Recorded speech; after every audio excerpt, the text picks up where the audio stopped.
Salam kasih dalam Tuhan Yesus Kristus bagi Bapak, Ibu, dan anak-anak, keluarga Kristen, sahabat Kristus yang diberkati dan dikasihi Tuhan.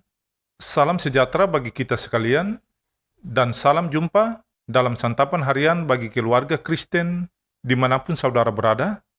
Damai sejahtera Kristus memerintah dalam hati dan kehidupan Bapak, Ibu, dan anak-anak, keluarga Kristen yang terkasih.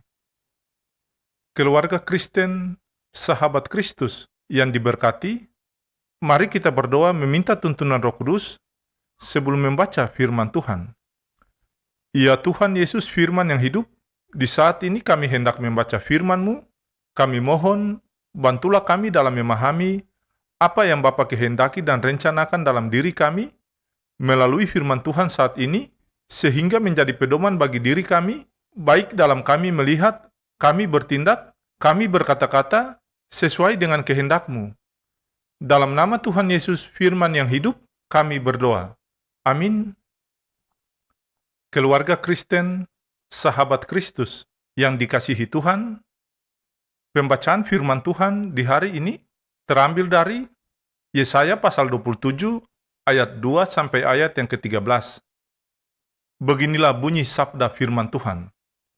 Pada waktu itu akan dikatakan, bernyanyilah tentang kebun anggur yang elok, aku Tuhan penjaganya, setiap saat aku menyiraminya, supaya jangan orang mengganggunya, siang malam aku menjaganya.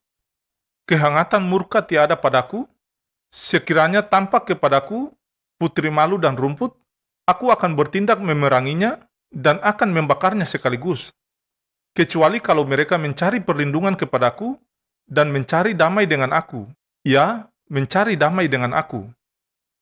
Pada hari-hari yang akan datang, Yakub akan berakar, Israel akan berkembang dan bertunas, dan memenuhi muka bumi dengan hasilnya.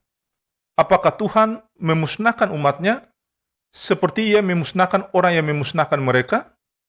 Atau, apakah Ia membunuh umatnya, seperti Ia membunuh orang yang membunuh mereka? Dengan menghalau dan dengan mengusir mereka, Engkau telah melawan mereka. Ia telah menyisihkan mereka dengan anginnya yang keras di waktu angin timur.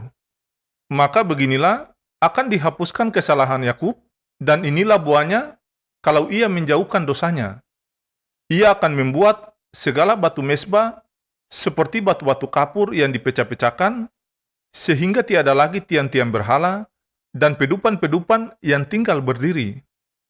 Sebab kota yang berkubu itu terpencil, suatu tempat kediaman yang dikosongkan dan ditinggalkan seperti padang gurun, anak lembu akan makan rumput dan berbaring di situ, menghabiskan dahan-dahan pohon. Apabila ranting-rantingnya sudah kering, maka akan dipatahkan, perempuan-perempuan akan datang dan menyalakannya, sebab inilah suatu bangsa yang tidak berakal budi, itulah sebabnya ia tidak disayangi oleh Dia yang menjadikannya dan tidak dikasihani oleh Dia yang membentuknya. Maka pada waktu itu, Tuhan akan mengirik mulai dari sungai Efrat sampai sungai Mesir, dan kamu ini akan dikumpulkan satu demi satu, hai orang Israel. Pada waktu itu, sangkakala besar akan ditiup, dan akan datang mereka yang hilang di tanah Asyur, serta mereka yang terbuang ke tanah Mesir, untuk sujud menyembah kepada Tuhan di gunung yang kudus di Yerusalem. Demikianlah sabda firman Tuhan di saat ini. Berbahagialah setiap keluarga Kristen yang mendengarkan firman Allah serta memegangnya dalam kehidupan mereka. Amin. Keluarga Kristen, sahabat Kristus yang dikasihi dan diberkati Tuhan, santapan harian keluarga di hari ini berjudul Ketaatan dan Kedamaian Hidup. Saudaraku yang terkasih dalam Tuhan Yesus Kristus, bacaan hari ini berisi pemberitaan Nabi Yesaya tentang masa depan umat Israel yang gemilang. Kedamaian atau kebahagiaan hidup di masa depan akan dialami jika mereka hidup dalam ketaatan. Bangsa Israel dipilih supaya hanya kepada Allah saja mereka harus beribadah, bukan ilah yang lain. Israel dikasihani Allah dan digambarkan Yesaya sebagai kebun anggur yang elok. Ia akan menjaga umat pilihannya dan memelihara juga menjamin masa depan yang sukses. Yesaya juga mengingatkan bahwa masa depan yang damai dan bahagia bukan saja menjadi tanggung jawab Allah, tetapi umat juga.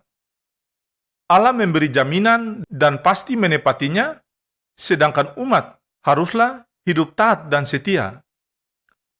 Umat tidak boleh beribadah kepada ilah lain, kecuali hanya kepada Allah yang telah membebaskan mereka dari perbudakan di Mesir. Keluarga Kristen, sahabat Kristus yang diberkati, bila mereka berubah setia, maka petaka tak mungkin dihindari. Karena itu, Nabi Yesaya menegaskan, sekiranya tampak padaku putri malu dan rumput, aku akan bertindak memeranginya dan akan membakarnya sekaligus. Jadi, Nabi Yesaya sedang bernubuat tentang dua hal sekaligus. Janji tentang masa depan yang berpengharapan dan penghukuman. Masa depan manakah yang akan dialami oleh umat tergantung pada pilihan cara beriman mereka sendiri. Allah mengharapkan kesetiaan, tetapi jika umat berubah setia, akibat buruk akan dialami. Bapak, Ibu, dan anak-anak, keluarga Kristen, sahabat Kristus yang dikasihi Tuhan, kisah hari ini hendaklah dijadikan dorongan dan inspirasi agar kita sebagai orang percaya semakin bertanggung jawab dan berpengharapan akan masa depan yang berpengharapan. Bapak, Ibu, dan anak-anak, sahabat Kristus yang diberkati Tuhan, hari ini adalah kesempatan untuk mengusahakan masa depan yang gemilang dan sukses. Semoga setiap orang bertanggung jawab atas hidupnya, baik pribadi maupun keluarga. Keluarga Kristen, tetaplah percaya kepada Allah kita yang hidup, jangan mengandalkan kuasa yang lain, sebab hanya Dialah yang menjamin masa depan yang damai. Ya Tuhan, Allah kami yang penuh kuasa, yang penuh kasih, layakkanlah kami menjadi orang percaya yang taat, agar janji-Mu tentang hidup yang damai dialami, kini dan selamanya. Allah Tritunggal, sumber damai sejahtera, kiranya memperlengkapi kamu dengan segala yang baik untuk melakukan kehendak-Nya dalam dunia ini oleh Yesus Kristus. Amin.